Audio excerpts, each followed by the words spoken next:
এই কথা বলছে না কেন? আছে জোরে বলেন। শুধু ওয়াজ শুনলে হবে না, বাসায় গিয়ে আপনি একটু মেলাবেন যে হুজুর কি বললো, ঠিক বললো না ঠিক বললো।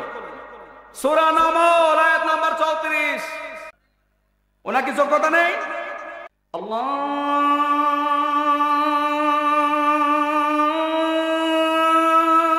আল্লাহু আকবার, আল্লাহু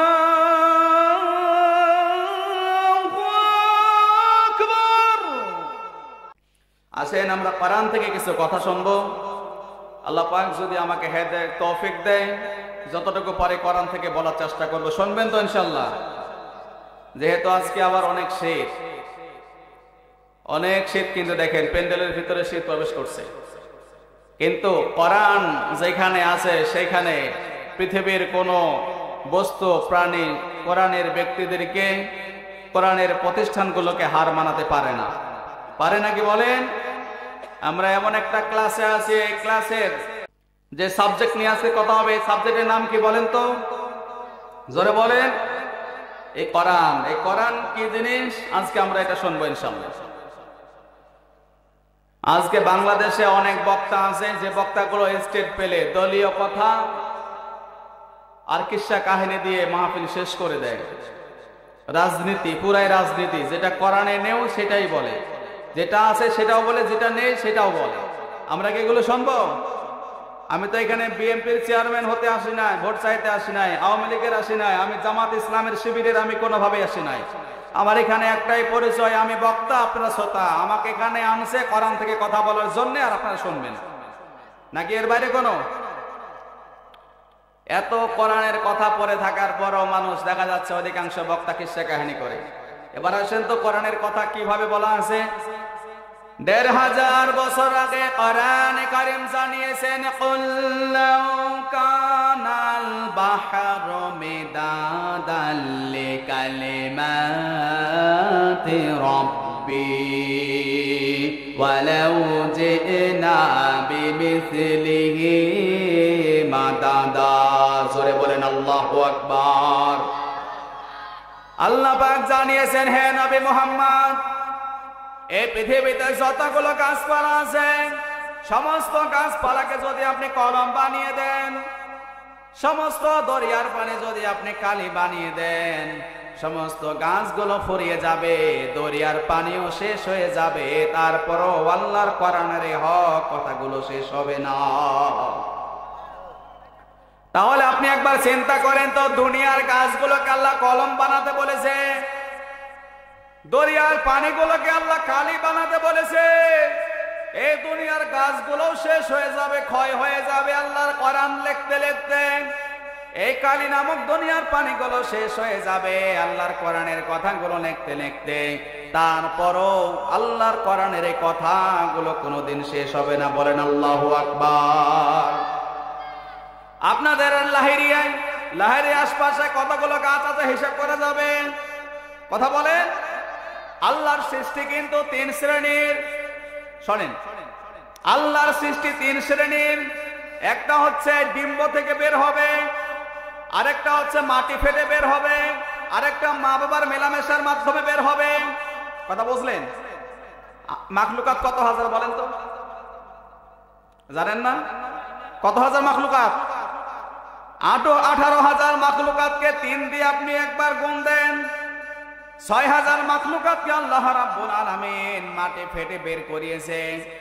আবার 6,000 মাখলুকাতকে ডিম্ব থেকে বের করিয়েছে, 6,000 মাখলুকাতকে মা বাবার মেলামেশার মাধ্যমে বের করেছে। বলেন আল্লাহু আকবার। আমাদের বাড়ির আশপাশে অনেক গাছ গোছালি বের হয়, যেগুলো আমরা লাগাইনি, এরকম আছে না নেই?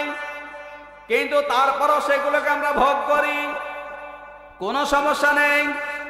আল্লাহ পাক জানাচ্ছেন, লাহিড়ী বাসে একটু কান খাড়া করে শোনেন, আপনাদের লাহিড়ীর আশপাশে কতগুলো গাছ আছে এটা হিসাব করা যাবে না। আপনার বালিয়াডাঙ্গি থানায় কতগুলো গাছ আছে এটাও হিসাব করা যাবে না। এবার ঠাকুরগাঁয়ে যান, আপনার জেলায় যান, ঠাকুরগাঁ জেলায় কতগুলো গাছ আছে সেটাও গণনা করা যাবে না। আপনার বিভাগ রংপুরে যান, রংপুর বিভাগে কতগুলো গাছ আছে সেটাও গণনা করা যাবে না। আপনার দেশ রাজধানী ঢাকা, এই বাংলাদেশে কতগুলো গাছ আছে এটাকে হিসাব করা যাবে? এই কথা বলেন না কেন, যাবে? এবার বলেন তো অন্যান্য দেশের তুলনায় বাংলাদেশ ছোট না বড়? খুবই সমস্যা হচ্ছে ভাই।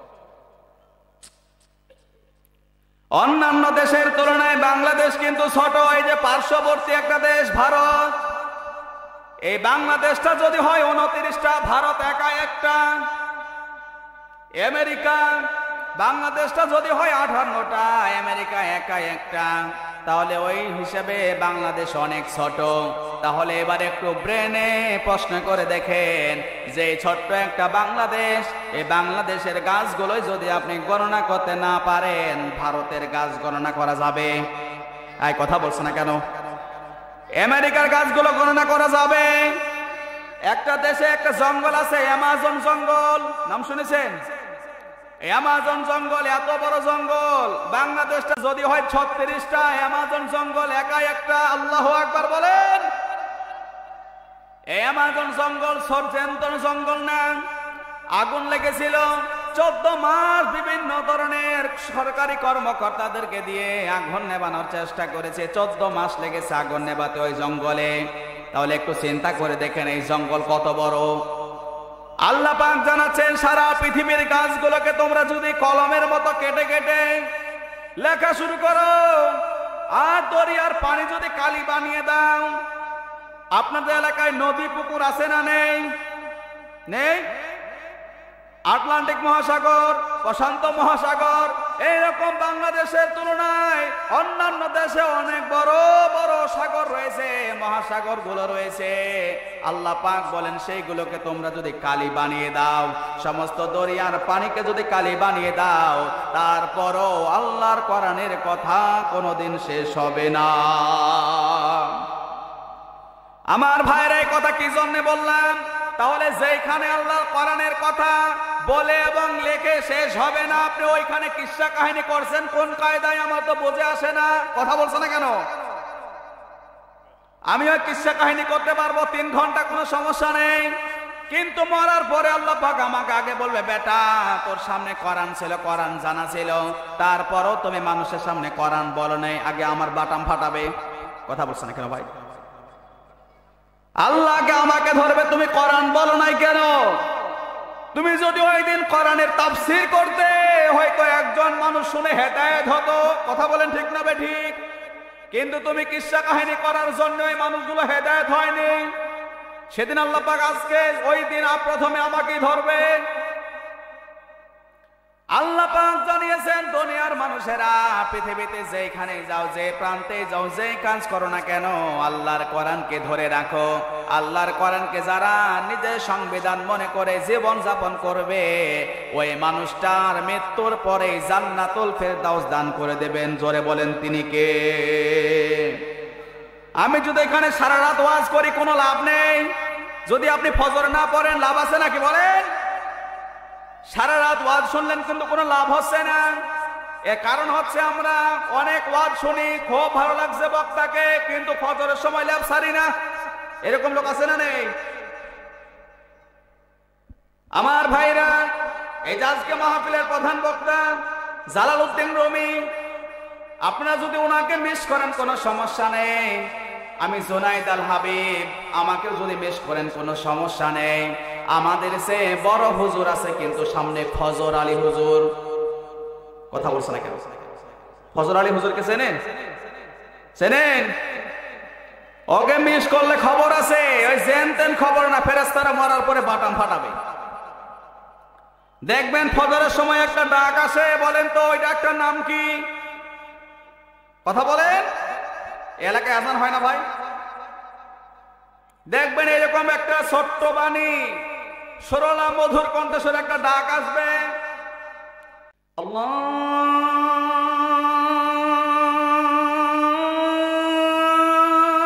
আল্লাহু আকবার, আল্লাহু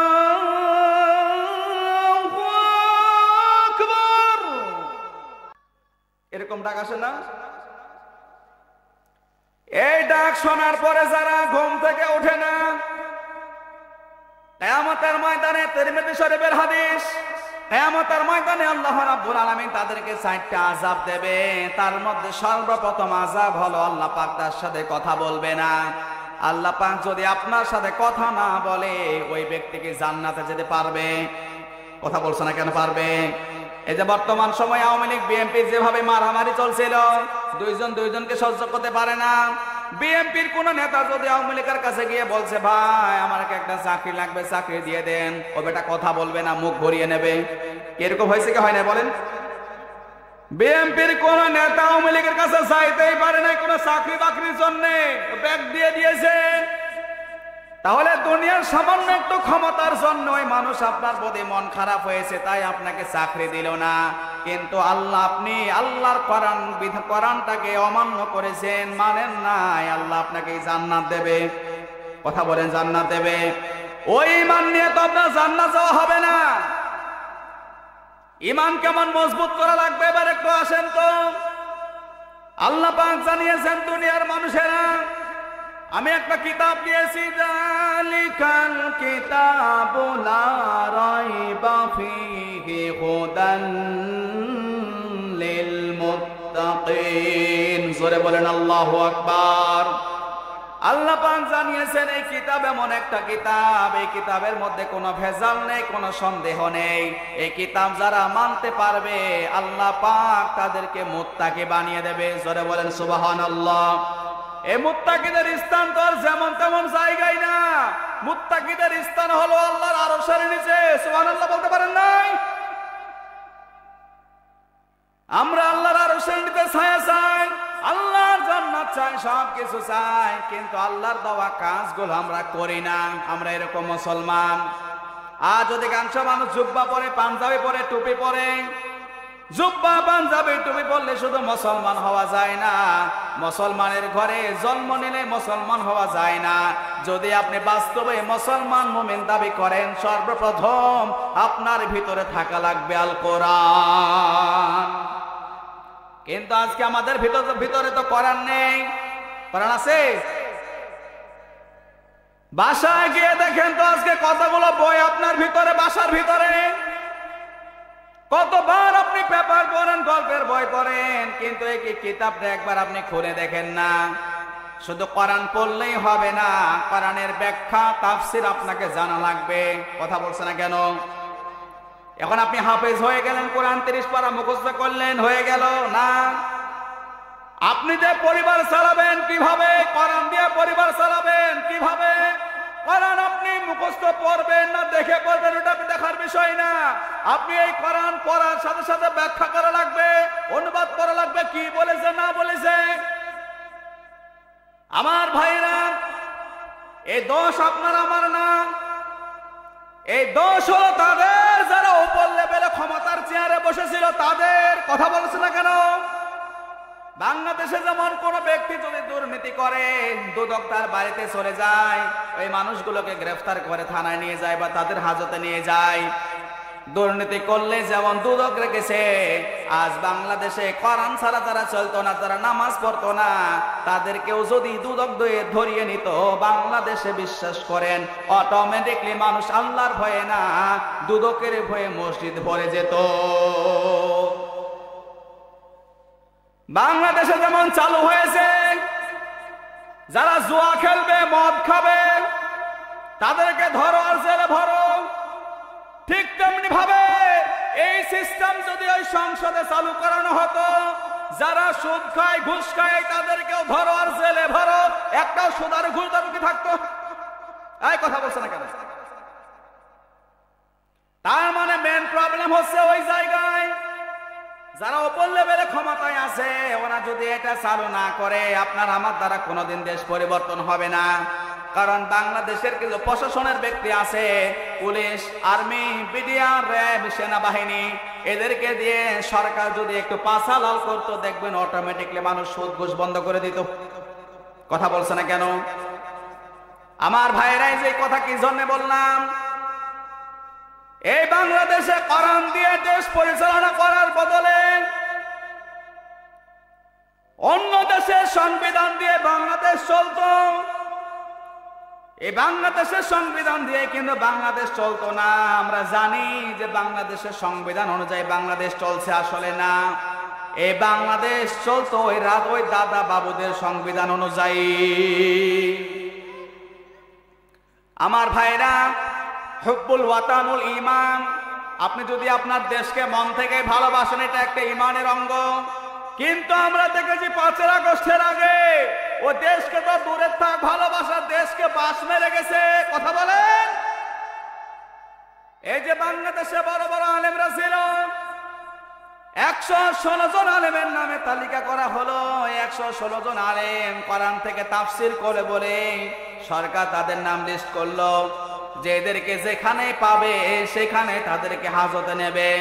এরকম ছিল কি ছিল না বলেন? 116 জন আলেমের নাম তালিকা করেছিল। কি জন্যে?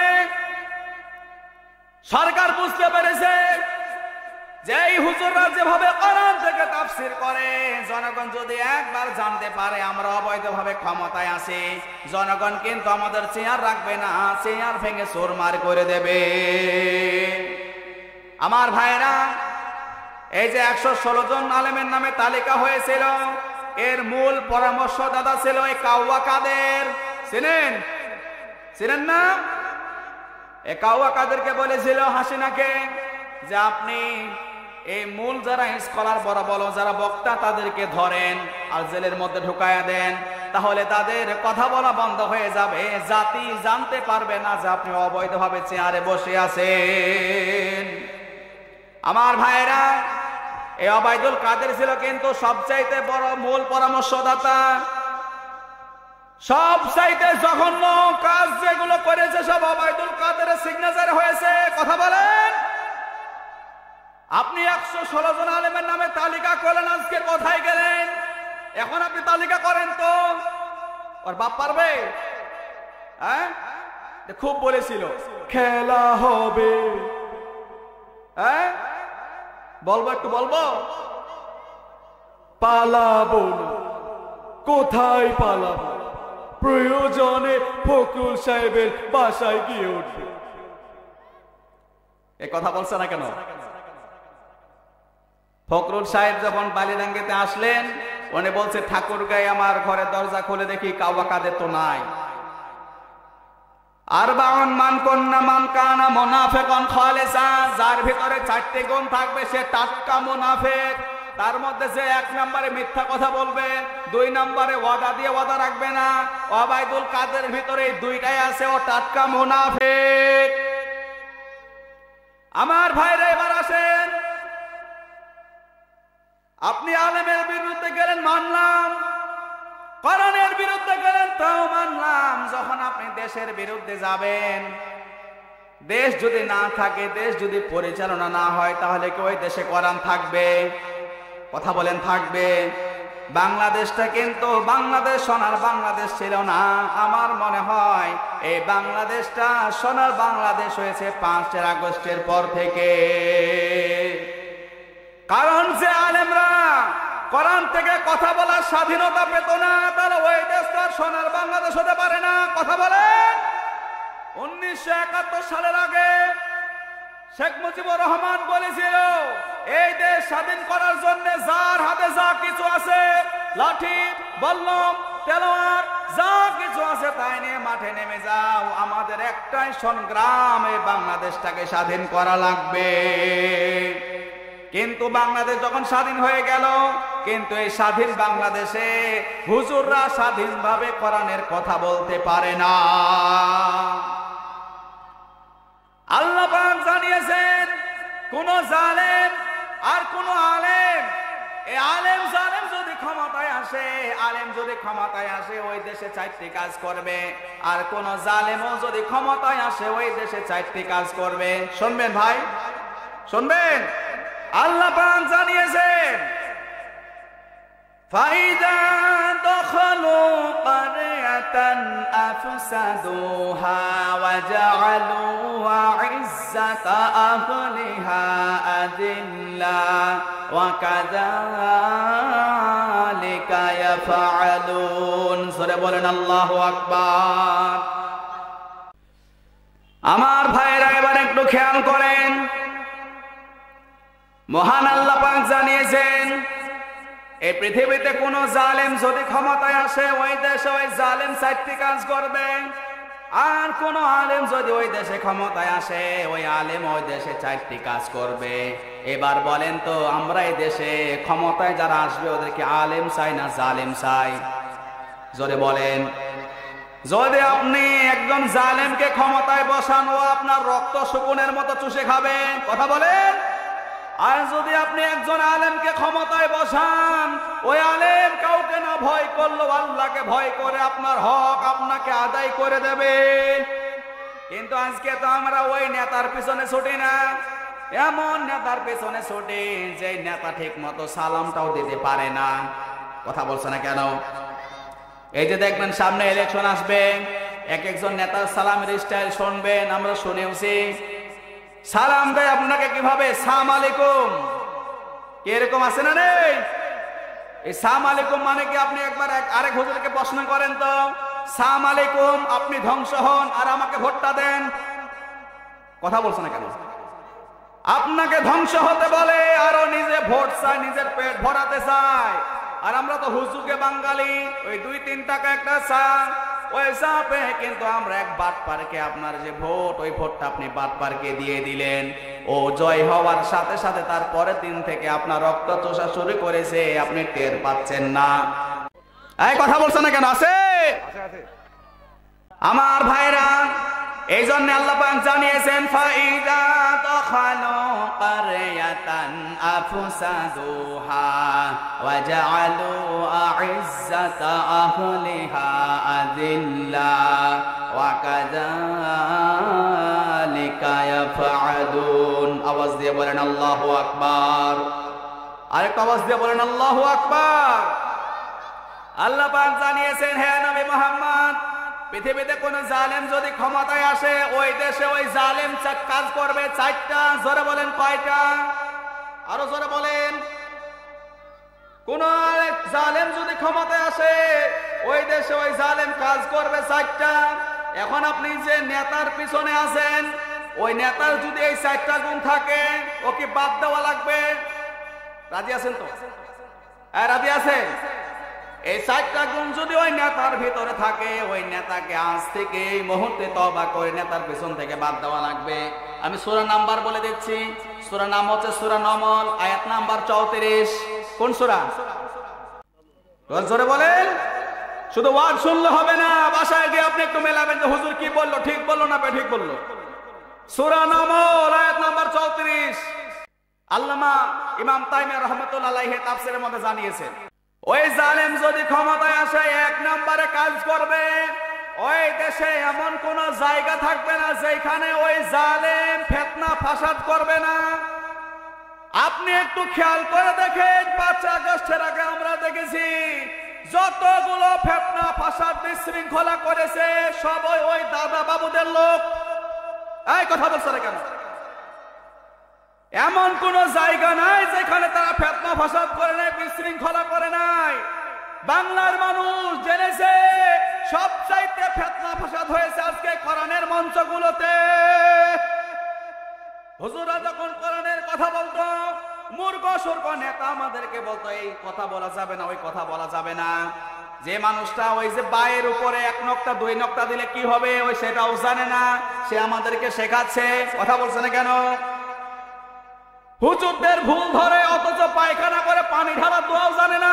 এই কথা বলছে না কেন ভাই? হুজুর ফরজ কয়টি সেটাও জানে না, এটা বাদ দিলাম। ওর তো ফরজ গোসল হয়, ওই ফরজ গোসলের নিয়ত কি কি, ফরজ কয়টি সেটাও জানে না। আবার এসেছে হুজুরের ভুল ধরার জন্য। হুজুররা যখন বাস্তব কোরআন থেকে তাফসীর করছিল, তখন এই জালেমেরা কিন্তু সর্বপ্রথম আমাদের উপরে হামলা করেছে। শুধু হামলা না, কোরআনের কথা বলার কারণে অনেককে জেলের মধ্যে যেতে হয়েছে। আমার ভাইরা এবার একটু খেয়াল করেন, আয়াতের দিকে মিলিয়ে নেন। 1 নম্বরে ওই জালেম সব জায়গায় বিশৃঙ্খলা করবে। আপনি যদি একটা ভালো কাজ করেন, ওই ভালো কাজের জায়গায় যদি ওই নেতাকে না রাখেন, সেখানে গিয়ে বিশৃঙ্খলা করবে। 2 নম্বরে আল্লাহর দেওয়া আইনগুলোকে আস্তে আস্তে তুলে নেবে। আওয়ামী লীগের একজন এমপি ছিলেন যে হলো টাকলা মুরাদ। এই কথা বলছেন না কেন ভাই? ভয় পাচ্ছেন নাকি আপনারা? ভয় পাওয়ার দিন আছে? এই যে ব্যক্তিটাকে জিজ্ঞাসা করেন তো 17 বছর চেয়ারে বসতে পেরেছিল কিনা? পেরেছেন? ওনার কি যোগ্যতা নেই? ইনার মতো যারা বর্তমানে চেয়ারে বসে আছেন এদেরকে জিজ্ঞাসা করবেন, দীর্ঘ 17টা বছর ইনারা চেয়ারে বসতে পারে না, এরকম মাহফিলে আসতে পারে নাই। তাদেরও মনে ইচ্ছা ছিল আমরাও হুজুরদের পাশে বসে কোরআন শুনবো, কিন্তু পেরেছে? আমার ভাইরা, এই টাকলা মুরাদ বলেছিল ইসলাম আমাদের রাষ্ট্রীয় ধর্ম না, এটাকে আমরা তুলে দেব। জোরে বলেন সুবহানাল্লাহ। হ্যাঁ, ও একজন মন্ত্রী ছিল, ও বলছে আল্লাহর দেওয়া আইনগুলোকে আমরা তুলে দেব। আমার আল্লাহ 1 চর দিয়ে তার মন্ত্রী পদ থেকে বাতিল করে দিয়েছে। জোরে বলেন আল্লাহু আকবার। শুধু তাই না, ইসলাম প্রিয় যে মানুষগুলো ছিল, এই মানুষগুলো টাকলা মুরাদকে খুঁজে বেড়াচ্ছে। বেটাকে কোথায় পাবে আর কোথায় মারবে, ভয়ে বেটা চলে গেছে কুয়েতে। এবার বলেন তো, কুয়েতে আল্লাহওয়ালা ইসলামওয়ালা মানুষ আছে না নেই? ওই যে এয়ারপোর্টে যারা ছিল, যে রক্ষীগুলো, ওরা চিনতে পেরেছে তো টাকলা এসেছে, এর ভিতরে যাওয়া যাবে না। এয়ারপোর্টের ভিতরে ওই মানুষটাকে যাইতে দেয়নি, ওই দেশের ভিতরে প্রবেশ করতে দেয়নি। রাত হয়ে গেছে, এখন কি করবে? কোন জায়গায় ওর স্থান নেই। এবার যখন রাত হয়ে গেছে, ওই মানুষটা এয়ারপোর্টে ঘুমিয়েছে ফ্লোরের উপরে। আমি চিন্তা করে দেখলাম, যে মানুষটা দামি দামি খাটে ঘুমাচ্ছিল, যে মানুষটা দামি দামি সবাই ঘুমাচ্ছিল, কোরআনের বিপক্ষে যাওয়ার কারণে, ইসলামের বিপক্ষে যাওয়ার কারণে আল্লাহ পাক তাকে মানুষের পায়ের নিচে জায়গা করে দিয়েছে। তার মানে আপনি যদি ইসলামের বিপক্ষে যান, আপনি যত বড়ই মন্ত্রী হন না কেন, ইসলামের বিপক্ষে গেলে আপনার স্থান হবে ওই টাকলা মুরাদের মতো মানুষের পায়ের নিচে। কথা বলেন, ইতিহাস কি ভুলে গেছেন? 1500 বছর আগে তাকান, ফেরাউনের কাহিনী পড়েন, আবু জাহেলের কাহিনী পড়েন। আল্লাহ পাক এদেরকে কিরকম নির্লজ্জতা ভাবে দুনিয়া থেকে বিদায় করেছে। আমার ভাইয়েরা, ফেরাউন যখন নিজেকে আল্লাহ বলে দাবি করলো, মিশরের প্রধানমন্ত্রী দুনিয়া থেকে বিদায় হয়ে গেছে, এমন সময় ফেরাউন হয়ে গেল মিশরের প্রধানমন্ত্রী। যখন মিশরের প্রধানমন্ত্রী হয়ে যায়, ওই মিশরের যে আলেমগুলো কোরআনের কথা বলতো, ওই কিতাবের কথা বলতো, যেই কিতাব ওই সময় নাজিল হয়েছে, ইসলামের কথা বলতো, ফেরাউনের সাথে একটা বন্ধু ছিল, নাম হচ্ছে হামান টাকলা। কি নাম বলেন? বলেন। এই হামান টাকলা বলছে, বন্ধু ফেরাউন, এই আলেমগুলো যেভাবে তাদের কিতাবের কথা বলছে, ইসলাম প্রচার করছে, আমরা তো অবৈধভাবে টাকা ইনকাম করতে পারবো না। যদি আমরা অবৈধভাবে টাকা ইনকাম না করি, তাহলে বিদেশে তো আমরা বাড়ি গাড়ি করতে পারবো না। কথা বলছে না কেন? যে দেশে বাস করছি অনেক মানুষ আছে, এই দেশে থাকারও জায়গা নেই, ভালো একটা বাড়িও নেই, কিন্তু আমরা দেখেছি আমাদের দেশের নেতারা নিজের দেশে দামি বাড়ি গাড়ি করে, আবার বিদেশেও দামি বাড়ি গাড়ি করেছে। কথা বলেন আমার ভাইরা। ওই হামান টাকলা ডাক দিয়ে বলছে, ফেরাউন, এই আলেমদেরকে তোমরা ধরে আর এদেরকে জেলের মধ্যে ভরাও, কারণ এদের জবান বন্ধ করতে না পারলে জনগণ বুঝতে পারবে আমরা অবৈধভাবে আছি। কথা বলছে না মুসলমান? হামানের এই বুদ্ধি ধরে ফেরাউন তখন অনেক বড় বড় আলেমদেরকে কাউকে জবাই করে দিয়েছে, কাউকে হাত কেটে দিয়েছে, পা কেটে দিয়েছে, কাউকে দীর্ঘ সময় জেলখানার ভিতরে রেখেছে, শুধু ওই কিতাবের কথা বলার জন্যে, ইসলাম প্রচার করার জন্যে। তারপরে আলেমেরা আল্লাহকে ভয় করে, আল্লাহর কিতাবের কথা যখন প্রচার করে, তখন এই হামান টাকলা বুদ্ধি দেয়, ফেরাউন এরকম করে হবে না, এই আলেমদেরকে সবাইকে একসাথে করো, আর অনেক সুন্দরী রমণী যুবতী মেয়েদেরকে উলঙ্গ করে এদের সামনে দাও, এদের লোভ হয়ে যাবে, এরা ওই আলেমেরা যুবতী মেয়েদের সঙ্গে নীলা খেলা করবে, আমরা এটা জাতির সামনে দেখিয়ে দেব। জোরে বলেন নাউজুবিল্লাহ। আপনারা আছেন তো? থাকবেন তো ইনশাআল্লাহ? আপনাদেরকে আমি কিছু পুরস্কার দিয়ে যাব, উপহার দিয়ে যাব, নেবেন? আমার ভাইরা এবার একটু খেয়াল করেন, ওই জামানা রাজত্ব করছিল ফেরাউন। সুন্দরী রমণী তরুণীদেরকে উলঙ্গ করে এনে দিল একটা ঘরের ভিতরে আলেমদের মাঝে। কিন্তু ওরা তো জানতো না আলেমরা কাউকে না ভয় করলেও একজনকে ভয় করে, তিনি কে? আলেমরা কোরআনের কথার জন্য, ওই কিতাবের কথা বলার জন্য ওদের সামনে নর্তকী এনে দিয়েছে পতিতা থেকে। ওই ফেরাউনের মতো কিছু নেতা বাংলাদেশে ছিল, ওই বাস্তব প্রমাণ। এই ছোট্ট বাচ্চাকে যে আমরা বলি রফিকুল ইসলাম মাদানী, কথা বলেন, রফিকুল ইসলাম মাদানীকে যখন হাজতে নিয়ে যায়, বলছে ভাই আমাকে নিয়ে গেল, নিয়ে যাওয়ার পরে আমার হাতে একটা সিগারেট দিল। যে পুলিশ আমাকে নিয়ে গেছে ওই পুলিশ আমার হাতে সিগারেট দিয়ে আগুন দিয়ে আমার কয়েকটা ছবি তুললো, সেটা নাকি আমাকে জাতির সামনে দেখাবে। তারপরে একটা শর্ত দিল, তুমি যদি এই কোরআনের পথ বাদ দিয়ে দাও তাহলে এই ছবিগুলো বাইরে দেখাবো না। তখন ওই পিচ্ছি হুজুর বলেছিল, তুমি না, এরকম হাজার হাজার পিক যদি বাইরে যায় আমার আল্লাহ সাক্ষী আছে আমি খাই না। শুধু এটাই না, বলছে ভাই তারপরের দিন লক্ষ্য করে দেখে আমি ঘুমিয়েছিলাম, যখন চক্ষু খুলে দেখি হঠাৎ করে দুইটা মেয়ে আমার সামনে উলঙ্গ অবস্থায় আছে। তারপর আমাকে উলঙ্গ করে দিল, উলঙ্গ করে দিয়ে ওই মেয়েদের সাথে আমাকে উল্টাপাল্টা কাজ করাবে, তারপরে ভিডিও করবে, জাতির সামনে দেখাবে। আমি সেটার দিকে দেখলাম না। যখন এই দেখেছি একবার যে মেয়েরা উলঙ্গ, সঙ্গে সঙ্গে আল্লাহকে ভয় করে আমি চক্ষুগুলোকে বন্ধ করে দিয়েছি। আমি চোখ খুলি না, আমি চোখগুলোকে বন্ধ করে দিয়েছি। যতক্ষণ পর্যন্ত ওরা ছিল না, যতক্ষণ পর্যন্ত ওরা ছিল, ওই দুইটা মেয়ে ছিল, ততক্ষণ পর্যন্ত আমার চোখ বন্ধ ছিল। জোরে বলেন আল্লাহু আকবার। বলেন তো ওই যে রফিকুল ইসলাম মাদানীর কাপড়গুলো খুলিয়েছে কার হুকুমে? হ্যাঁ, এই সরকারের নাম কি? শুধু শেখ হাসিনা না, খুনি হাসিনা। আমার ভাইরা এবার একটু খেয়াল করেন, আয়াতে যাচ্ছিলাম, সূরা নামল 34 নম্বর আয়াত। 1 নম্বরে ওই দেশে তারা বিশৃঙ্খলা তৈরি করবে, 2 নম্বরে আল্লাহর দেওয়া আইনগুলোকে আস্তে আস্তে তুলে দেবে, 3 নম্বরে এমন কোন জায়গা থাকবে না যেখানে তারা দুর্নীতির আখড়া বানাবে না। এবার বলেন তো বাংলাদেশে দুর্নীতি ছিল কি ছিল না? এই এলাকায় ছিল না? ছিল। এই দুর্নীতি কেমন? সবচাইতে বড় দুর্নীতি হয়েছে ওই ভোট কেন্দ্রে। কথা বলেন, 8টার ভোট নাকি 7টায় হয়ে যায়, 10 তারিখের ভোট নাকি 9 তারিখে হয়ে যায়। তাই এই দেশে কি কোনো সংবিধান, কোনো রুটিন আছে নাকি? যেই দেশের আগের দিনে ভোট হয়ে যায় ওই দেশে কোনো সংবিধানও নেই, রুটিনও নেই, স্বাধীনতাও নেই। এটা একটা পাগল দেশ ছিল এতদিন। এই গত কয়েকদিন আগে মাওলানা তৈবুর রহমান হুজুর একটা কথা বলছিল, ভোটের দিন এক ব্যক্তি ভোট দিতে গিয়েছে সকাল 7টায়, বয়স্ক মানুষ ভোট দিতে গিয়েছে।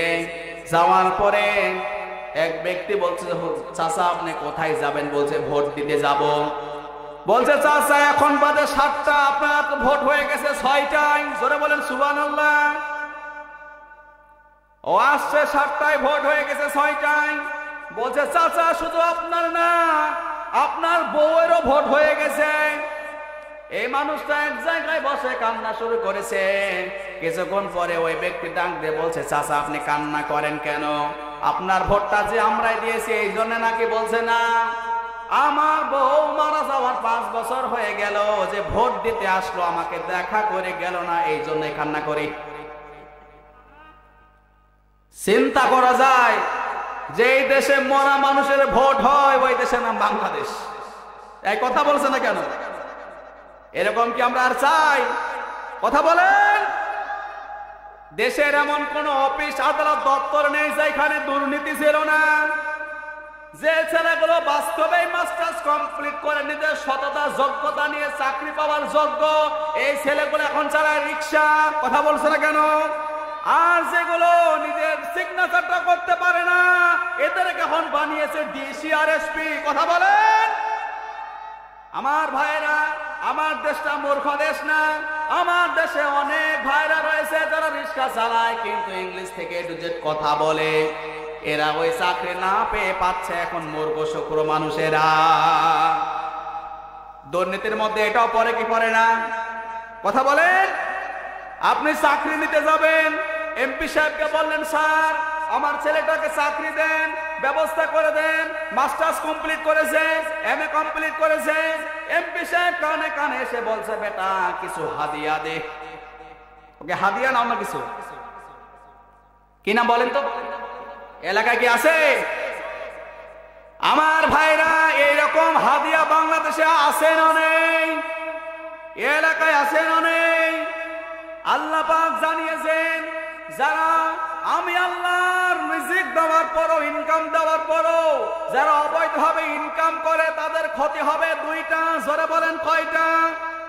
আল্লাহ রাব্বুল আলামিন জানিয়েছেন ১৫০০ বছর আল্লাহ পাক জানিয়েছেন ওয়ামান আ'রাদা আন যিকরি ফাইন্না লাহু মাঈশাতান দঙ্কা ওয়া নাহশুরুহু ইয়াওমাল কিয়ামাতি আ'মা। জোরে বলেন আল্লাহু আকবার। আল্লাহ পাক জানিয়েছেন যারা আমার দেওয়া ইনকামের বাইরে অবৈধভাবে ইনকাম করে এদের ক্ষতি হচ্ছে দুইটা। এক নম্বরে আল্লাহ পাক বলছে এরা হাজার হাজার কোটি টাকার মালিক হবে কিন্তু আমি আল্লাহ ভোগ করতে দেব না। জোরে বলেন আল্লাহু আকবার। বাংলাদেশে কি প্রমাণ পেয়েছেন? কথা বলেন। অনেক বাটপার ফাঁকা মাঠে গোল দিয়ে এমপি হয়েছিল গতবারে, কিন্তু আল্লাহ তাদেরকে ভোগ করতে দিল না। কথা বলেন মুসলমান। তারা টাকার পাহাড় করে দেবে, ক্ষমতায় এক চান্সে উঠে যাবে, কিন্তু এরা জানে না যে আল্লাহ ক্ষমতা দিতে পারে, টাকা দিতে পারে, সে আল্লাহ বা লাঠি দিয়ে নামাতেও পারে। কথা বলছে না কেন আমার ভাইরা? কিন্তু এখন আজকে তো হাদিয়া নাই, এখন হাদিয়া হয়ে গেছে ঘুষ। কথা বলছে না কেন? এমপির কাছে চাকরি নিতে যাবেন, এমপি বলবে আমাকে এতগুলো টাকা দাও, আমার উপরওয়ালা নেবে। উপরওয়ালা কি আল্লাহ? হ্যাঁ, ওর উপরে যে ব্যক্তিটা আছে ও নেবে, ওর উপরে যে আছে তাই নেবে। আল্লাহ পাক জানিয়েছেন আমার কোরআনের বাইরে, কোরআনের কথার বাইরে যে ব্যক্তিগুলো উপার্জন করবে, বাম হাতের টাকা দিয়ে উপার্জন করবে, পেটে ভরাবে, ওই ব্যক্তি তো পেট ভরলো ঠিক আছে, ওটা জাহান্নামের আগুন। উলাইকা মা ইয়াকুলুনা ফি বুতুনিহিম ইল্লান নার। আল্লাহ পাক বলেন, এবার একটু কান লাগান তো ওয়ার্ডের দিকে। উলাইকা এটা বহুবচন, বহুবচন বোঝেন মানে একের অধিক। উলাইকা বলেন তো এই দেশে এই দুর্নীতি কি একজন করে না হাজার হাজার মানুষ করে? এই জন্য আল্লাহ পাক দিয়েছেন উলাইকা মানে যারা, যে এক বচন, যারা বহু বচন। মা মানে খাবে, মা ইয়াকুলুনা। এখানে আল্লাহ রাব্বুল আলামিন মুজারের সিগা দিয়েছেন প্রেজেন্ট পাস্ট ফিউচার। ১৫০০ বছর আগে আল্লাহ পাক জানিয়েছেন ইয়াকুলুনা যারা খাবে, ফি মানে মধ্যে, বুতুনিহিম তাদের পেটে যাবে, ইল্লান নার ওটা জাহান্নামের আগুন। আজকে বাসায় গিয়ে বা যাদের কাছে গ্যাস লাইট আছে একটু আপনি হাতে লাগান তো, কয় মিনিট রাখতে পারবেন? 1 মিনিট আগুন হাতে রাখতে পারবেন? একজন আল্লাহর বান্দা হাত তোলেন তো, পারবেন? 1 মিনিট না 30 সেকেন্ড আপনি যে আগুন হাতে রাখতে পারবেন না। উপরে আপনার হাতের উপরে, শরীরের উপরে যদি আপনি 30 সেকেন্ড আগুন না রাখতে পারেন, কিয়ামতের ময়দানে আল্লাহ পাক আপনার পেটে আগুন দেবে। ওই আযাব কি সহ্য করা যাবে? কথা বলেন যাবে? কিন্তু আমরা ওইটাকে ভয় করছি না। আমরা বলছি না মরার পরে যা হবে মরার পরে হবে, এর আগে তো আর হবে না। একবার মরে দেখবেন ফেরেশতা আপনার বাটাম ফাটাবে। কথা বলছে না কেন ভাই? একটু বসেন তো ভাই, একটু বসেন। এমনিতে মাহফিলে লোকজন নাই, তারপরও মাইকের অবস্থা খুব ভালো, গলার অবস্থা খুব ভালো। একটু বসেন, একটু বসেন। আমার ভাইরা, মহান আল্লাহ পাক জানিয়েছেন ওয়া নাহশুরুহু ইয়াওমাল কিয়ামা। আল্লাহ রাব্বুল আলামিন কিয়ামতের ময়দানে ওই মানুষটাকে জিজ্ঞেস করবে, তুমি কত টাকা করেছিলে, কত পাহাড় করেছিলে, কত ক্ষমতায় তোমার ছিলে, তুমি এখন আমার সামনে এসেছো উলঙ্গ ভাবে, তোমার এখন ক্ষমতা আমাকে দেখাও। তুমি যদি বাস্তব ক্ষমতাশালী হয়ে থাকো, ওর বাপ পারবে ক্ষমতা দেখাতে? কথা বলেন। কিন্তু তারপর ওই ব্যক্তিটা বলবে, আল্লাহ আমি তো নামাজও পড়েছিলাম, আমি হজও করেছিলাম, অথচ ওই ব্যক্তি 2 ঈদের নামাজ ছাড়া জুমার নামাজও পড়েনি। কথা বলছে না কেন? আল্লাহ তাআলার সামনে গিয়ে মিথ্যা কথা বলবে। এই জন্য আল্লাহ রাব্বুল আলামিন জানিয়েছেন, আল ইয়াউমা নাখতিমু আলা আফওয়াহিহিম ওয়া তুকাল্লিমুনা আইদিহিম ওয়া তাশহাদু আরজুলুহুম বিমা কানু ইয়াকসিবুন। জোরে বলেন আল্লাহু আকবার। আল ইয়াউমা, সেই দিনে, নাখতিমু আলা আফওয়াহিহিম, কিয়ামতের ময়দানে আল্লাহ আপনার জবানকে বন্ধ করে দেবে। এই হুকুম কার? জোরে বলেন। আফওয়াহিহিম ওয়া নাখতিমু, এখানে ওয়ার্ডগুলো আপনি বাসায় গিয়ে বসবেন, সূরা ইয়াসিন আয়াত এটা। কিয়ামতের ময়দানে প্রত্যেকটা মানুষের জবানকে আল্লাহ পাক বন্ধ করে দেবে। ওয়া তুকাল্লিমুনা আইদিহিম, কালাম শব্দের অর্থ হলো কথা, ওয়া তুকাল্লিমুনা, আপনার কথা বলবে, আইদিহিম, আপনার 2টি হাত। ওয়া তাশহাদু, এখানে আশহাদু থেকে তাশহাদু, আমরা বলি আশহাদু আল্লাহ ইলাহা, আমরা সাক্ষী দিচ্ছি। আল্লাহ পাক জানিয়েছেন ওয়া তাশহাদু, আপনার সাক্ষী দেবে আরজুলুহুম, আপনার 2টি পা। এই দুনিয়াতে আপনি কি করেছেন? জোরে বলেন আল্লাহু আকবার। আল্লাহ আপনার জবানকে বন্ধ করে দেবে। লাহিরিবাসী শিক্ষা নিয়ে যাবেন, কিয়ামতের ময়দানে আল্লাহ পাক আপনার জবানকে বন্ধ করে দেবে। কারণ অনেক বাটপার আছে, আল্লাহর সামনে গিয়েও মিথ্যা কথা বলবে। এই জন্য আল্লাহ জবান বন্ধ করে দেবে, হাত কথা বলবে। ওয়া তুকাল্লিমুনা আইদিহিম, হাত বলবে, আল্লাহ এই বেটা বড় বাটপার, সুদের টাকা, ঘুষের টাকা, হারামির টাকা, এই হাত দিয়ে গুনিয়ে গুনিয়ে পাহাড় করে ছেড়ে জাহান্নামে দাও। আল্লাহকে জাহান্নামে ফেলে দেবে। কথা বলেন ঠিক না ঠিক? পা সাক্ষী দেবে আল্লাহ রাব্বুল আলামিন। এই পা দিয়ে হেঁটে হেঁটে ওই মানুষটাকে, আলেমটাকে, কোরআনের কথা বলা ব্যক্তিটাকে পা দিয়ে হেঁটে হেঁটে জখম করতে গিয়েছে, হাত দিয়ে তাকে কতল করেছে, মেরেছে, কে জাহান্নামে দাও। আপনার হাত, আপনার পা যদি আপনার বিপক্ষে চলে যায়, ওইখানে আপনার কোন বাবা বাঁচাবে আমাকে বলেন? পারবে? কোন বাবা বাঁচাতে পারবে? কোন কর্মী, ইনার কোন কর্মী যদি দুনিয়াতে বিপদে পড়ে, টেলিফোন দিয়ে হোক, নিজে গিয়ে হোক, বাঁচাতে পারবে? কথা বলছে না কেন? কিন্তু ইনার কর্মী যদি কিয়ামতের ময়দানে ধরা পড়ে, ইনি পারবে বাঁচাতে? কথা বলেন।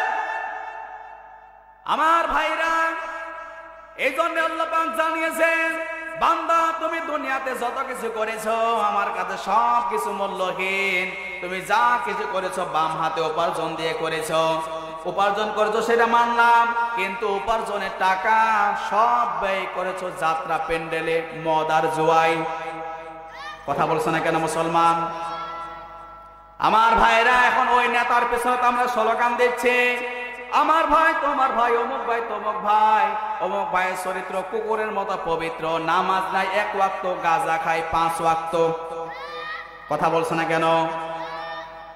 আমার ভাইরা, একজন আল্লাহ পাক বলছেন, ওয়া নাহশুরুহু ইয়াওমাল কিয়ামাতি আ'মা।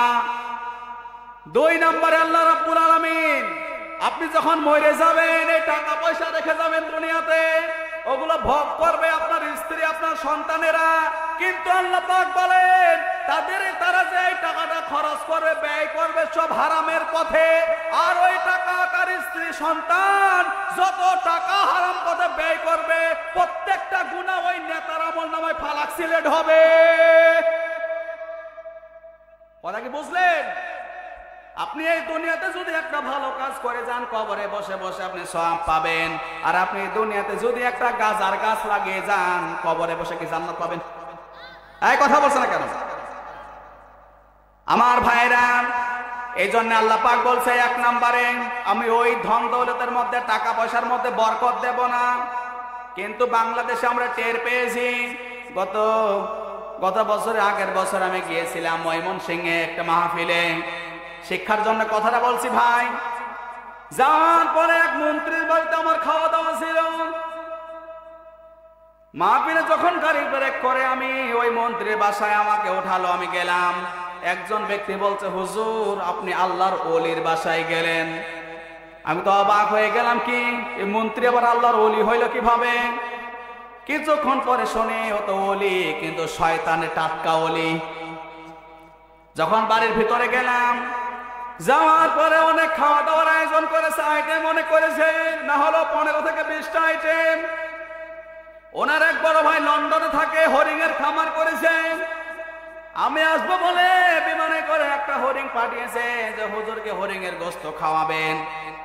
আমি যখন বসলাম খাওয়ার জন্যে, ওই মন্ত্রীকে বসলাম, ভাই আপনিও বসেন।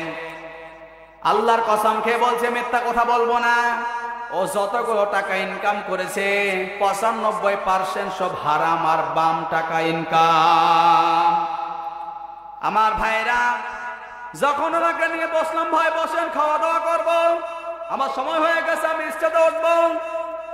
আমি নিজেই ওনাকে খাসির মাংস দিচ্ছি ওনার প্লেটে, বলছে হুজুর চলবে না।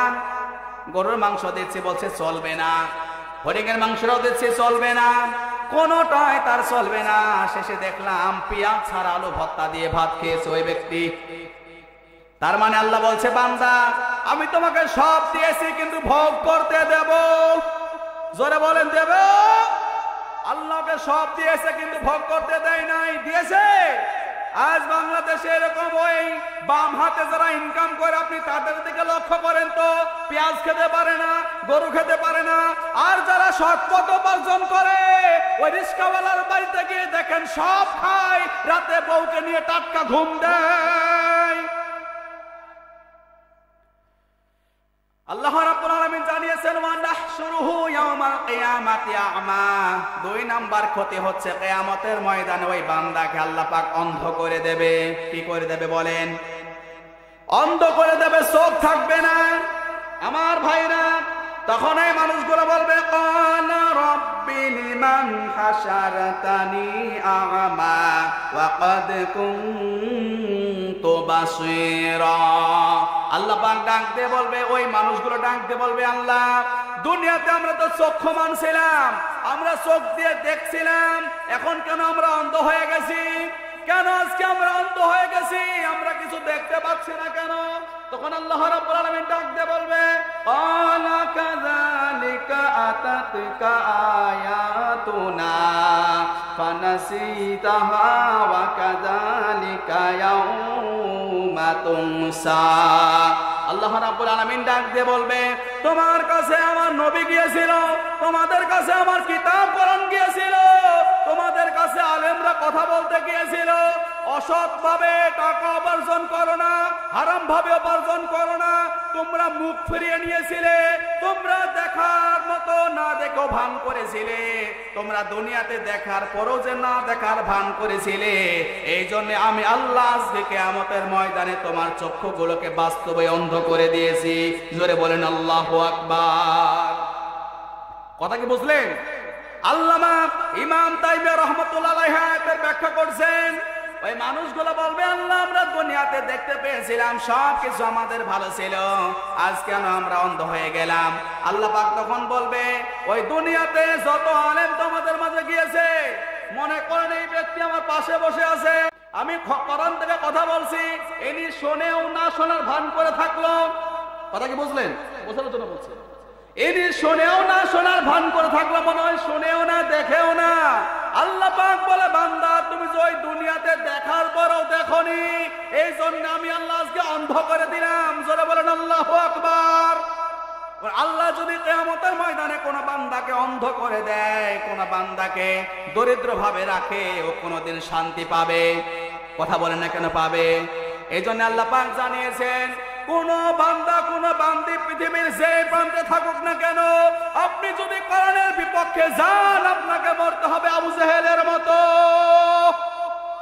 ফেরাউন যখন নিজেকে আল্লাহ বলে দাবি করলো, আনা রাব্বুকুমুল আ'লা, আমি তোমাদের বড় রব, বড় আল্লাহ।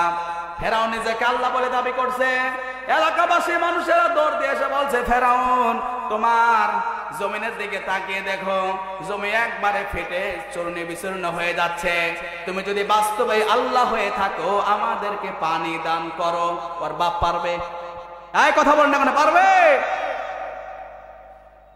ফেরাউন নিজেকে রব দাবি করছে, আর এলাকাবাসী মানুষেরা বলছে আমাদেরকে পানি দাও।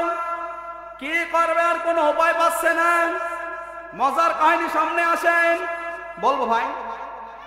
ফাঁকা জায়গা রাখছেন, একটু পূরণ করেন তো। এই পাশে যে জায়গাগুলা, 3 জায়গায় ফাঁকা রাখা যাবে না। নামাজের মধ্যখানে, যেখানে কোরআনের তাফসীর হবে সেইখানে, এবং স্বামী স্ত্রীর মধ্যখানে শয়তান গোতা দিয়ে ফাঁকা করে দেবে। আসেন, পূরণ করেন তো। এই যুবক ভাইরা সামনে আসেন। এই যুবক ভাইরা, শোনা যাচ্ছে? বলেন তো ভাই, এই কিতাব কি কোনো মানুষের? এই কিতাব কার? জোরে বলেন। এই মসজিদগুলো কার?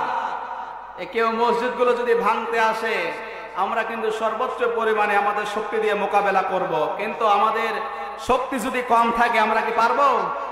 কথা বলেন, পারবো? ইসলামের বিপক্ষে, কোরআনের বিপক্ষে যারাই আসবে, যারা মাথা উপরে করে দিয়ে চলবে, কোরআনের কথা বাদ দিয়ে, আমরা তাদের গলা প্রয়োজনে কেটে জমিনে ফেলে দেব। কারণ এই বাংলার জমিন না, সারা পৃথিবীর জমিন নবীজি স্বাধীন করেছে। মসজিদে গিয়ে শুধু তাবলীগ করে না, রক্ত দিয়ে, রক্ত নিয়ে। কথা বলেন। প্রয়োজনে ইসলামটাকে আবার পূর্ণাঙ্গভাবে স্বাধীন করার জন্য যদি আবার আমাদেরকে জীবন দেওয়া লাগবে, কারা কারা রাজি আছেন? তো হাত করে আল্লাহকে দেখান। লিল্লাহে তাকবীর, নারে তাকবীর। আমার ভাইরা এবার একটু খেয়াল করেন, কি বলছিলাম বলেন তো দেখি, কি আওয়াজ শোনেন? বলেন, আমি কথা থেকে ছাড়ছিলাম, বলেন। হ্যাঁ, ফেরাউন ডাক দিয়ে বলছে, এলাকাবাসী মানুষেরা একটু কান খাড়া করে শোনেন। ফেরাউন ডাক দিয়ে বলছে, এলাকাবাসী মানুষেরা আজকে তোমরা চলে যাও, আগামী কালকে সকাল বেলায় তোমরা বৃষ্টি পাবে। সব মানুষেরা যখন বাসায় চলে গেল, তারপরের দিন মানুষেরা সবাই আসবে, আগ্রহ নিয়ে আসে, বৃষ্টি পাবে। এমত অবস্থায় রাত্রিবেলায় ফেরাউন তাহাজ্জুদের সময় আল্লাহকে বলতেছে, আল্লাহ মান সম্মানটা রক্ষা করিস। জোরে বলেন সুবহানাল্লাহ। ফেরাউন কার কাছে যায়? ফেরাউনও জানতো আমি রব না, আমি একজন দুর্নীতিবাজক রব। কথা বলেন। ওই ফেরাউন ডাক দিয়ে বলছে, আল্লাহ এই মানুষেরা যদি আমার কাছে পানি না পায়, বৃষ্টি না পায়, আমি যে রব দাবি করেছি, বৃষ্টি না পেলে এরা আমাকে জুতা পিটা করে মিশর ছাড়া করবে। আল্লাহ আমার দোয়া কবুল করো। আল্লাহ পাক কিন্তু বাস্তবে ফেরাউনের দোয়া কবুল করলেন। তারপরে দিন ঝিমঝিম ঝিমঝিম করে বৃষ্টি পড়ে। যেদিন মুসা নবী নবুয়ত প্রাপ্ত হয়েছেন, মুসা নবী আল্লাহকে বলছে, আল্লাহ আপনি ওর দোয়া কবুল করলেন কেন? আল্লাহ পাক জানাচ্ছেন, মুসা আমি এই জন্যে তার দোয়া কবুল করলাম, আমি দেখতে চেয়েছিলাম, জানতে চেয়েছিলাম ওই ফেরাউন এবং তার এলাকাবাসী মানুষের আমাকে রব বলে মানে নাকি ফেরাউনকে। যখন আমি দেখলাম আমি আল্লাহকে রব বলে মানে না, রব বলে স্বীকার করে না, এত বৃষ্টি দিলাম, নীল দরিয়া ভর্তি করে দিলাম, আর ফেরাউন ও তার লোকদেরকে ওই নীল দরিয়ায় চুবিয়ে চুবিয়ে মেরেছি। ফেরাউন কোথায় মরেছে বলেন তো? আল্লাহ পাক এত দিয়েছে, ও নিতে পারে নাই। যে জিনিস দিয়েছে আবার ওই জিনিস দ্বারাই তাকে মেরেছে। জোরে বলেন আল্লাহু আকবার। আলোচনাটা কেমন একটু মনোযোগ দিয়ে শুনবেন, ঈমান কেমন মজবুত করা লাগবে আপনার। ওই ফেরাউনের বাড়িতে একটা দাসী ছিল, দাসীর নাম হলো মাসেদা। কি নাম? সবাইকে বলা লাগবে, কি নাম? ওই মাসেদার ছিল 2টা মেয়ে, একটার বয়স 6 মাস আর একটার বয়স 9 বছর। মাসেদা ছিল আল্লাহওয়ালা। তাফসীরের মধ্যে আমি পেয়েছি একটা পাহাড়কে আপনি 1 মিনিটে ভেঙে চুরমার করতে পারবেন, কিন্তু মাসেদার ঈমান থেকে নড়চড় করা যাবে না। জোরে বলেন আল্লাহু আকবার। ওর ঈমান পাহাড়ের চেয়েও কত মজবুত ছিল, এবার একটু খেয়াল করেন। ওই মাসেদা ছিল ফেরাউনের দাসী, ফেরাউনের মেয়ের দাসী। ফেরাউনের একটা মেয়ে ছিল, মাসেদা শুধু তার মেয়ের চিরুনি দিয়ে চুল আঁচড়িয়ে দেবে। প্রতিদিনের মতো মাসেদা তার 2টা মেয়েকে নিয়ে ফেরাউনের বাড়িতে গিয়েছে তার মেয়ের চুল আঁচড়ানোর জন্যে। এবার যখন ফেরাউনের মেয়ের মাথার চুল আশ্রাইতে আশ্রাইতে হঠাৎ করে চরণিটা হাত থেকে জমিনে পড়ে যায়, তখন মাসেদা বলে ওঠে আল্লাহু আকবার। কি বলে? মুমিনরা যদি বিপদে পড়ে আগে ডাকবে কাকে? জোরে বলেন কাকে? ফেরাউনের মেয়ে ডাক দিয়ে বলছে, ও মাসেদা তুমি এটা কার নাম উচ্চারণ করলে? বলছে আমার রবের নাম আমার আল্লাহ। জোরে বলেন সুবহানাল্লাহ। এবার মাসেদা ডাক, ফেরাউনের মেয়ে ডাক দিয়ে বলছে, মাসেদা তুমি কি তাহলে আমার বাবাকে রব বলে মানো না? বলছে কখনোই না। ফেরাউনের মেয়ে এক দৌড় দিয়ে ফেরাউনের কাছে গিয়ে বলছে, আব্বাজান আমার দাসী আপনাকে রব বলে মানে না। ফেরাউনের মাথা গরম হয়ে গেল, এত বড় দুঃসাহস তার! আমার খায়, আমার বাড়িতে থাকে, আমার বেতনে চলে, আমাকে রব বলে মানে না। তাকে ডাক দেওয়া হলো। ডাকার পরে বলছে, মাসেদা তুমি নাকি আমাকে রব বলে মানো না? ওই দেশের প্রধানমন্ত্রী কিন্তু ফেরাউন। মাসেদা ডাক দিয়ে বলছে, ফেরাউন তোমার কি মাথা খারাপ? মানুষ কি কোনোদিন আল্লাহ হতে পারে? ফেরাউনের মাথা গরম হয়ে গেল, ডাক দিয়ে বলছে, মাসেদা তুমি কি তাহলে আমাকে আল্লাহ বলে মানো না? বলছে আমার জীবন চলে যাবে তারপরও বলবো আমার রব। জোরে বলেন, জোরে বলেন আমাদের রব কে? আরো জোরে বলেন। আমার ভাইরা, ফেরাউনের মাথা তো আরো হিট হয়ে গেল। এমত অবস্থায় ডাক দিয়ে বলছে, কে আছো? আমার এলাকাবাসী মানুষেরা কে আছো? আমার কর্মীরা বিশাল একটা আগুনের ব্যবস্থা করো। বিশাল একটা আগুনের ব্যবস্থা করলেন। আগুনের পরে বিশাল বড় একটা কড়াই দিয়ে দিলেন, কড়াই ভর্তি তেল দিয়ে দিলেন। বলেন তো তেল কি ঠান্ডা হবে না গরম হবে? গরম দুই প্রকার, একটা টাচ করলে বোঝা যায় গরম, আর একটা টকবকে গরম। টকবকে গরম হয়ে গেল সেই তেলটা। ডাক দিয়ে বলছে, মাসেদা তুমি যদি আমাকে রব বলে না মানো, তোমাকে তেলের মধ্যে আমি ফেলে দেব। মাসেদা বলছে, ফি সাবিলিল্লাহ, আল্লাহর জন্য আমার জীবনটা দিয়ে দেব। আমার ভাইরা, মাসি ফেরাউন ডাক দিয়ে বলছে, দাঁড়া তোর কলিজায় হাত দেব আমি। তার যে দুইটা মেয়ে ছিল, একটার বয়স 9 বছর। এই 9 বছরের মেয়েটাকে ফেরাউন তার হাতটা ধরে ওই মেয়েটাকে তেলের কাছে নিয়ে আসছে। ডাক দিয়ে বলে, মাসেদা তাকে দেখো, তোমার মেয়েটা, তোমার বড় মেয়ে আমার তেলের কাছে, মানে মৃত্যুর কাছে। তুমি যদি আমাকে আল্লাহ বলে মানো তাহলে তোমার মেয়েটাকে বাঁচিয়ে দেব, আর যদি আমাকে রব বলে না মানো তোমার মেয়েটাকে তেলের মধ্যে ফেলে দেব। জোরে বলেন নাউজুবিল্লাহ। এবার বলেন তো মাসেদা কি করবে? ফেরাউনকে আল্লাহ মানবে নাকি মানবে না? জোরে বলেন। মানবে না তো বললেন ভালো কথা। ওই রকম পজিশন যদি আপনার সামনে আসতো আপনি কি করতেন? হ্যাঁ, বর্তমান বাংলাদেশের মানুষদের যে ঈমান, আমার তো মনে হয় আল্লাহ বলেই ডাকতো। কথা বলছে না কেন মুসলমান? মাসেদা ডাকতে বলছে, ফেরাউন খবরদার, যা করবো আমাকে করো, আমার হাত কেটে নাও, পা কেটে নাও, তারপরও তুমি আমার মেয়েটাকে তেলের মধ্যে ফেলে দিও না। এমন সময় ডাক দিয়ে বলছে, না আমাকে আল্লাহ মানো, না হলে তোমার মেয়েটাকে তেলে ফেলে দেব। মাসেদার মুখে একটাই কথা, আমার রব আল্লাহ। এমন সময় ফেরাউন বলছে, দাঁড়া। ওই 9 বছরের মেয়েটাকে ফেরাউন জোর করে ওই তেলের মধ্যে ফেলে দিয়েছে। মেয়েটা একবারে ভুনা হয়ে গেল, নিঃস্ব হয়ে গেল, তার কোনো অস্তিত্ব নেই। মাসেদা অজ্ঞান হয়ে জমিনে পড়ে যায়। এবার যখন হুঁশে আসে, ডাক দিয়ে বলছে, মাসেদা তাকে দেখ, তোর মেয়ের হাড় গুলো যে ভেসে আছে তেলের উপরে। মাসেদা এক দৌড় দিয়ে গেছে, দেখে তার মেয়ে নেই, হাড় গুলো ভেসে আছে। কিছুক্ষণ পরে বলছে, মাসেদা বল আমাকে আল্লাহ বলে মানবে কিনা? তারপরও মাসেদা বলে, আমার রব আল্লাহ। এবার মাসেদার এই কথা শোনার পরে ফেরাউন বলছে, দাঁড়া, তোর আর একটু কলিজায় হাত দেব। তার আরেকটা মেয়ে ছিল, কয় মাস বয়স? জোরে বলেন। এই 6 মাসের মেয়েটাকে, শিশুটাকে ফেরাউন কোলে করে নিয়ে ওই তেলের কাছে হাজির হয়ে গেছে।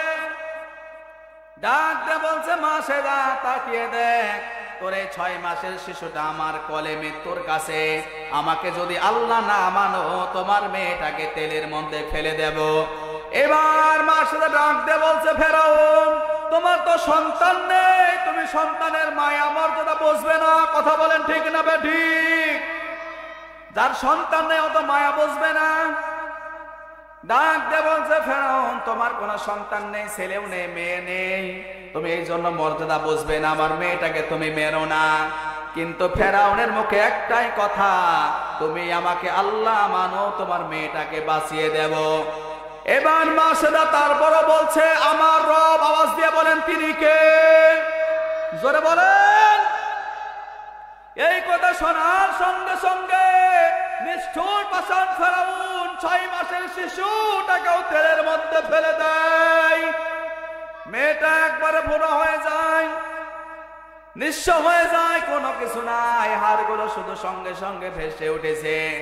এবার ডাক দে বলে, মাসেদা তোর চোখের সামনে তোর 2টা মেয়েকে মেরে ফেললাম, অন্তত পক্ষে তোর জীবনটা বাঁচা, আমাকে আল্লাহ বলে মান, আমাকে আল্লাহ ডাক।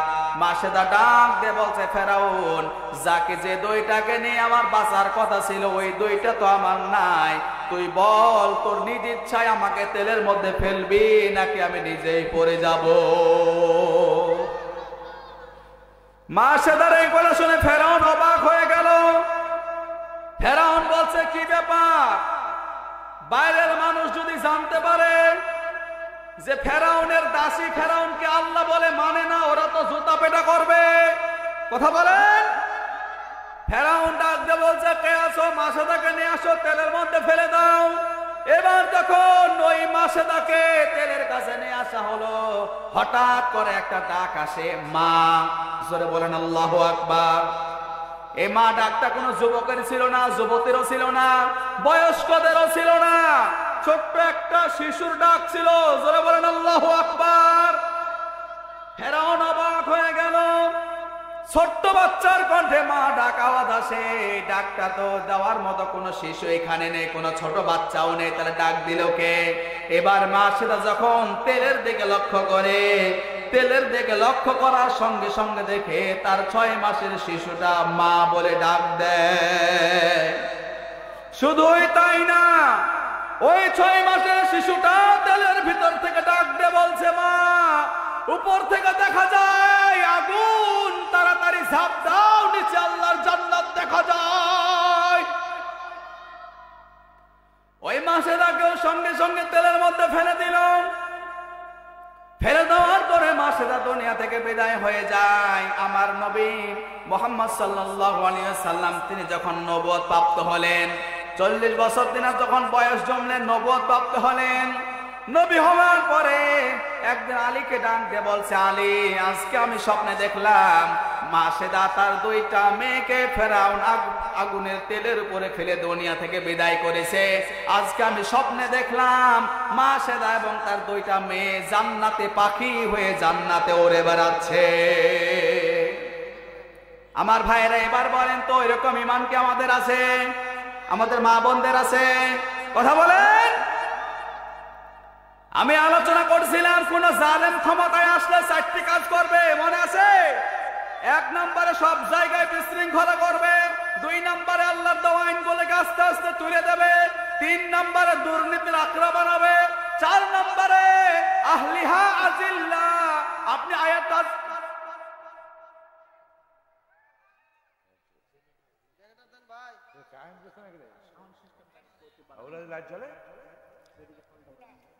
সবাই জিকির করেন, লা ইলাহা লা